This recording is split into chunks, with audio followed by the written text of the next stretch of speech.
Ahoi! Wir sind Andrea und Christopher und haben im letzten Teil bereits über unsere Bootsuche berichtet. Eigentlich dachten wir, wir hätten das perfekte Boot gefunden, aber dann kam alles anders.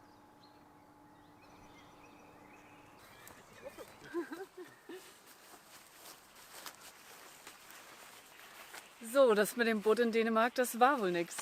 Ja, das war auch ein Reinfall. Wir hatten ja sowieso ein paar Startschwierigkeiten mit dem Eigner, als wir mit dem telefoniert hatten. Dann hatte sich das aber im zweiten Telefonat ja eigentlich geklärt. Und wir haben uns wirklich drauf gefreut. Also wir haben wirklich schon so damit gerechnet, haben auch gar nicht mehr weiter geguckt und dann... ja, das war jetzt so, stand fest. Das ist jetzt unser Boot. Also, Ja. und naja, also ich bin mit ihnen halt beim ersten Gespräch oder beim zweiten Gespräch so auseinandergegangen, dass wir halt einen Termin vereinbaren. Da wollten wir dann nochmal nach dem Wochenende telefonieren, wo wir das Boot heben. Wir bringen dann halt 10.000 Euro als Anzahlung mit und er organisiert den Termin zum Heben. Und Genau, und dann können wir dann gucken. würden Und er wir hat ja gucken, und gesagt, wenn das alles in Ordnung war, wie er halt auch gesagt hat, hätten wir das Boot dann gekauft. So war der Plan.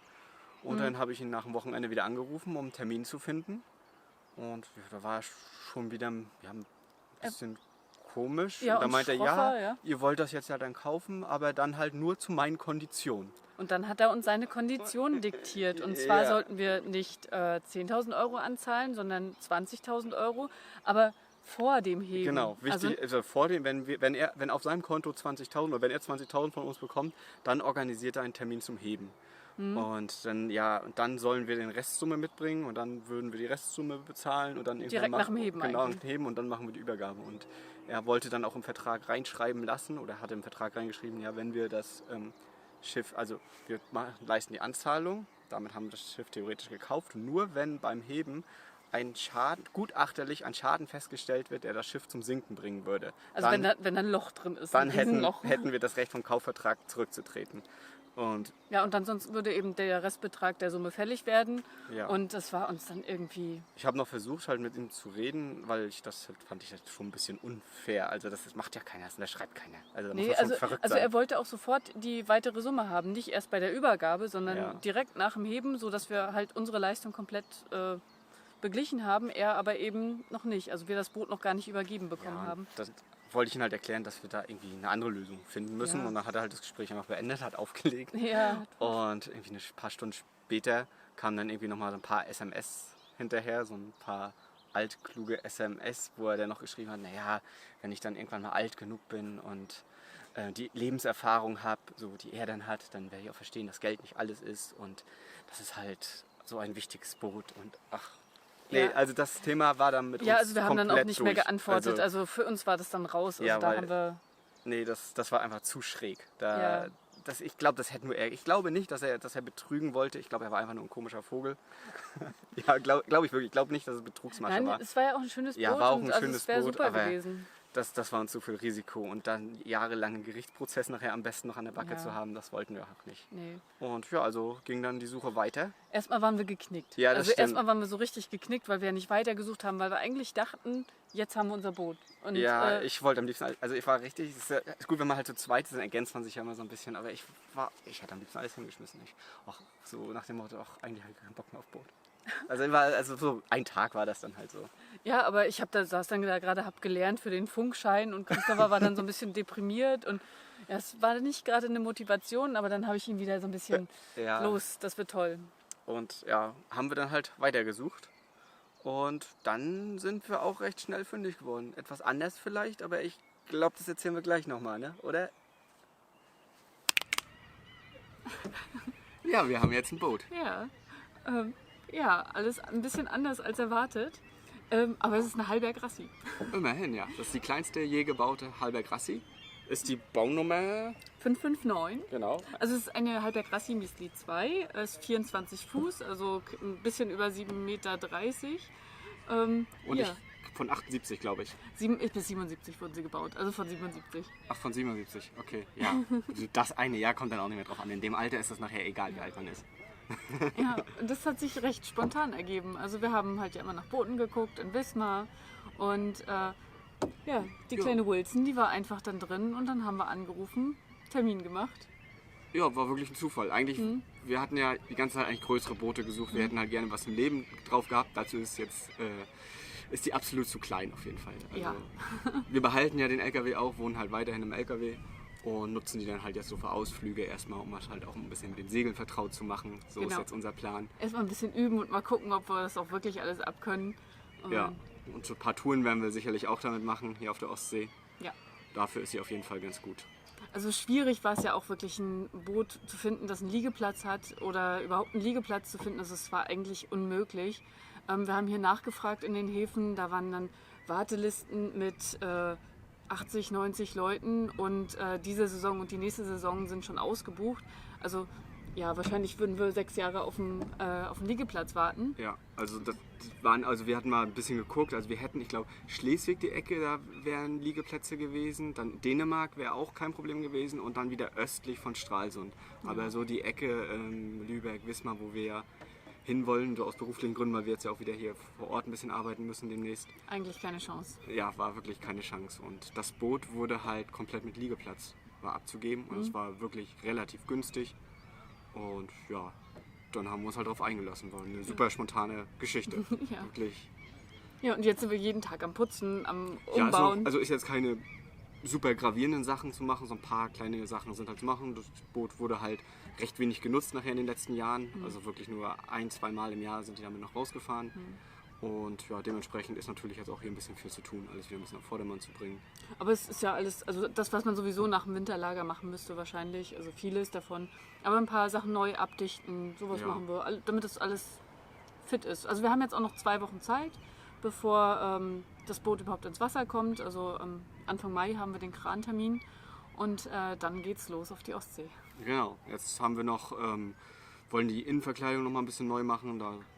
Das sieht jetzt nicht mehr ganz so hübsch aus. Da haben wir uns überlegt, wenn wir mit Kork machen, weil gerade, wir können ja nachher mal zeigen, so ein paar, wir gehen mal nachher durch und gucken uns das mal von drinnen an, dann sieht man, was da noch so zu tun ist und dass das ein bisschen komfortabler dann ist. Also theoretisch gibt es halt 4 Kojen, also man könnte hier mit 4 Leuten drauf schlafen, dann wird es aber halt wirklich eng. Ja, also es ist auch keine Stehhöhe, also man muss dann so ein bisschen aneinander vorbeikriechen, aber es geht halt alles. Also fürs Wochenende ist das überhaupt kein Problem und auch mal für uns beide, Ja, für es einen ist längeren super. Ausflug wäre das nicht so schlimm, aber so mit 6 Leuten segeln ist nicht so. Ja, und ist natürlich viel leichter zu handeln als ein 40-Fuß-Schiff, deswegen ist das schon ganz cool. Ja, der Motor, der hier verbaut ist ein Volvo Penta, ein schöner Einzylindermotor. Da sind wir auch schon auf den Sound gespannt. Genau. Ich kenne das halt nur von Traktoren und das ist schon ziemlich cool, der Sound. Aber der Voreigner meinte, das ist schon ganz schön nervig, wenn man damit ein Weilchen fährt, weil der ordentlich laut ist. Und da ist man immer froh, wenn man den Motor ausmachen kann und dann unter Segel fährt. Ja, sind wir mal gespannt, wenn das Boot zu Wasser kommt. Ja, dann machen wir auch alles nochmal, also mit dem Voreigner machen wir das dann alles nochmal fertig, der kommt dann auch nochmal vorbei und gibt uns dann eine kleine Einweisung in das Boot. Ja, der ist auch super cool, der ist echt nett. Also so mit den Erfahrungen, so, die wir mit den letzten Bootseignern hatten, wo wir uns Boote angeguckt haben, das spielt ja auch immer so rein. So ein bisschen Vertrauen muss man da auch immer haben, wenn man so ein Boot kauft, weil man kann halt gar nicht alles sehen und da haben wir ein ganz gutes Gefühl. Und sind dann jetzt halt gespannt auf die Erstwasserung. Also für uns die Für uns Erstwasserung. die Das Boot hat natürlich schon mehrere. Ja, seit 77. Ja. Jetzt sind wir hauptsächlich eigentlich so mit Putzen beschäftigt, aber wir zeigen euch jetzt erstmal das Boot. Ja, gehen wir mal rein. Ja. Ja, du gehst vor.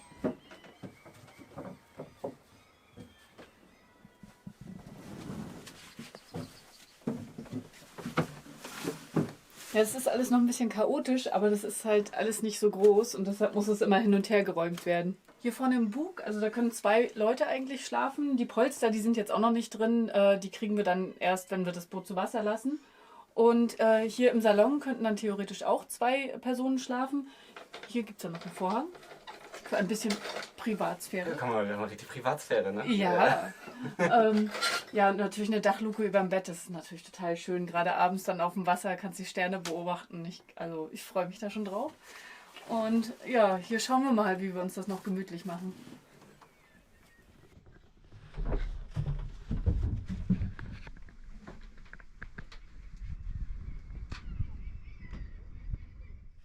Ja, die letzten Tage haben wir die Fenster schon einmal ausgebaut, weil die waren wohl ein bisschen undicht, da lief hier ein bisschen Wasser durch.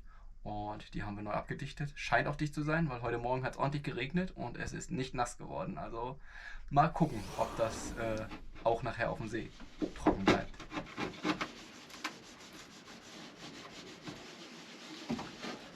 Hattest du hier rum den Rand schon mal einmal gemacht? Ja, ich muss noch mal mit klarem Wasser dann. Ja, okay. Du machst gerade das Fenster, ne?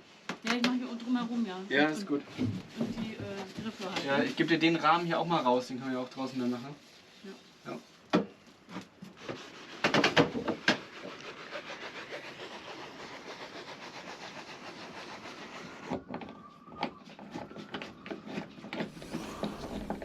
Dann den Motor kann ich mal einmal zeigen, der ist ziemlich cool, ein guter Einzylinder.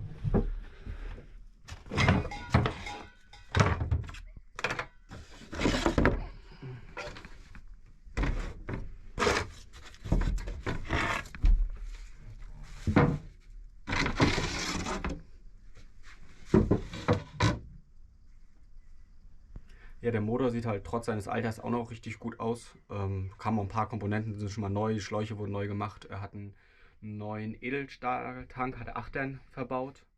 Also hinten am Heck sozusagen. Und ja, das sieht alles echt gut aus. Also wir haben ja noch nicht laufen gehört. Also das ist halt erst, wenn wir ins Wasser lassen. Dann werden wir ihn das erste Mal hören. Sind wir schon gespannt. Ja, dann Seewasserventile sind auch noch nicht so alt. Die sieht man da unten. Mal so reingucken.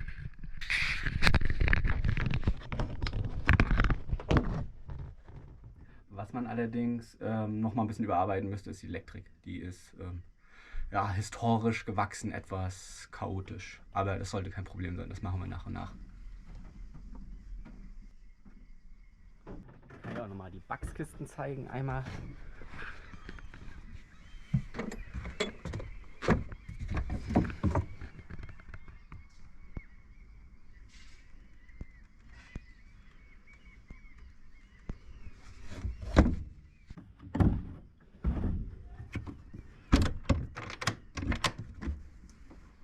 Der Tank, ich weiß gar nicht genau, ich würde schätzen 40 Liter ungefähr vom Volumen. Dann laufen wir nochmal übers Deck. Ich glaube, da vorne sonst sich schon jemand.